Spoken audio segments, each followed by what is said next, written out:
guys are like, 17 up till 25, and they're thinking about doing their first cycle. They do their baseline testosterone level, and they're like 250, 300, 400, or 600. That's too low. Okay, what did you try to bring that up? What you say to the younger audience, like what are the key takeaways of just, doing it right? Like besides the first cycle, like what do you think is the foundation for these guys if they're like below 25 years old? What do they need to do just to don't mess themselves up? Couple key takeaways. Right. So one of the key things I think is to first prioritize education. So you're going to start from a standpoint of with anything really, if before you do something, you should know as much as you can reasonably know about it. Even driving a car, you're not just going to get into a car for the first time, know nothing about it and just say, well, I'll figure it out. You should definitely get to a point where you at least know what button does what, right? Get to a point where you're comfortable with it. And then the second point I would say is risk acceptance, where you got to look at all of the risks and ask yourself and be honest with yourself, am I going to be okay with maybe not having kids, assuming that, your fertility isn't tackled and all of that? Am I going to be okay with maybe losing my hair or getting back acne or all of these other side effects? Though they can be mitigated, you should be ready just in case you're not able to, nip them in the bud before they explode out of control, right? And then beyond that, one of the most important things that I like to tell guys is, because some people will say, oh, like I'm thinking about doing a cycle, but I don't know, I'm scared of needles, or I'm scared of this, or I'm scared of that. The bottom line is, before you get into that, there should be zero doubts in your mind. There shouldn't be even a fraction of a doubt. You should not have like a little bit of a, well, what if, or what if I did this? You should be going into it basically like, I'm ready. I know that this is the life for me. I know what that life looks like, all the ups and downs of it, everything that's included, the financial cost, because that's no joke. And then you do that first pin and you're like, all right, I'm in it. And there's obviously ways to come out of that. But I think it differs, especially with guys who, in my position, my natural testosterone is very low. I'm in this for life. There's not really that big of an option for me to do an HCG monotherapy. I don't know how well I would respond to that. And so I'm looking at it more of a maybe TRT for life is right for me. I don't know. What are your thoughts on that? So what I see with a lot of young kids nowadays, when they're, or not kids, I mean, compared to me kids, right? So guys are like, 17 up till 25, and they're thinking about doing their first cycle. They do their baseline testosterone level, and they're like 250, 300, 400, or 600. That's too low. Okay, what did you try to bring that up? Did you do a testicular ultrasound to see if you have a varicocele, right? A mild varicocele or a severe varicocele or something in between, right? Where the blood flow to the testicles is just not correct, right? It could be a structural issue. Maybe you got kicked in the nuts a couple times during, some school events, or you just hit the genetic lottery and you got a varicocele since birth, and that's why you didn't go to puberty correctly, right? Those are all on the table. You need to get that diagnosed before you say, well, this 300 nanograms per deciliter is finite, and it will always stay like this, and I can't bring it up because mine were 600, right? But I lived the lifestyle 100%, besides, doing the work and stuff, right? But I would bring my meals. I would not miss workouts. And with the limited knowledge about supplements I had, the creatine and the taurine and the NSE, the N-acetylcysteine, that kind of stuff, the basic supplements we had back then, I did it all.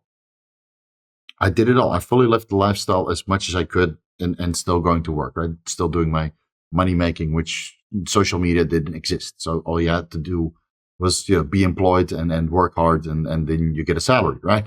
That's the options we had back then. Good luck being self-employed when you're like 21, 25 years old without social media. It's very hard. Especially in Holland with a ton of roadblocks. So, you do the part, and then you realize, okay, 600 is quite good. But then over a decade, I saw it come down, from like 750, 800 down to 600 ranges. And then you realize, okay, I'm at my natural limit and I'm financially secure. I've got this longitudinal data of blood work. I didn't do a testicular ultrasound because I didn't know about that, but my testosterone levels were quite okay. I didn't do HCG monotherapy to see if my testicles would respond to that, because nobody talked about it, right? I was one of the first, even though I didn't. I mean, if you go to PubMed, you see that doctors have been doing HCG monotherapy for decades, and it's not something new. But I think I was one of the first to talk about it. Like, if you're thinking about a first cycle, why don't we see if your testicles are responsive to HCG? So at least we know that by the time you come off or you use HCG on cycle, that your fertility stays sustained and that your PCT is going to be successful. Yeah. Right? Why don't we do a testicular ultrasound to see what's going on internally? Maybe one of your testicles kind of messed up. Maybe that's why your testosterone is so low. Right? Yeah. And then, of course, this is something you can still do and so many people can do also. But yeah, school, stressful, recreational drugs, not good for testosterone levels. Yeah. Trust me, I've been there. Nutrition, which is getting worse by the year, right? I mean, it's even scientific evidence now that nutrition and environmental factors are just one of the reasons why testosterone levels are declining. And when you start treating your body like, you know what, I want to get the most out of it. Again, takes a lot of money, which most young guys don't have. Unless you're on social media banking, which I would, advise people to do, right? But you have to offer something of value, like Tanner, right? Offer something of value, not just butt cheeks and silly exercises. Yeah. And OnlyFans. I mean, the potential of OnlyFans is limitless, of course. But yeah, getting to that financial position when you're younger and then taking the plunge. I mean, I'm not against it if you've been bodybuilding for a couple of years and you're in a position where you can, learn and gain the knowledge to make you have a good outcome. I'm not against it, but I would still advise people to wait until they're like, 25, 26 years old. It was kind of right the age what I was. But I'm an old fart, so don't listen. What do I know? That's honestly the downside of it is that the education, like it's all out there, but then it's a matter of like, is it actually accessible to the people who need it?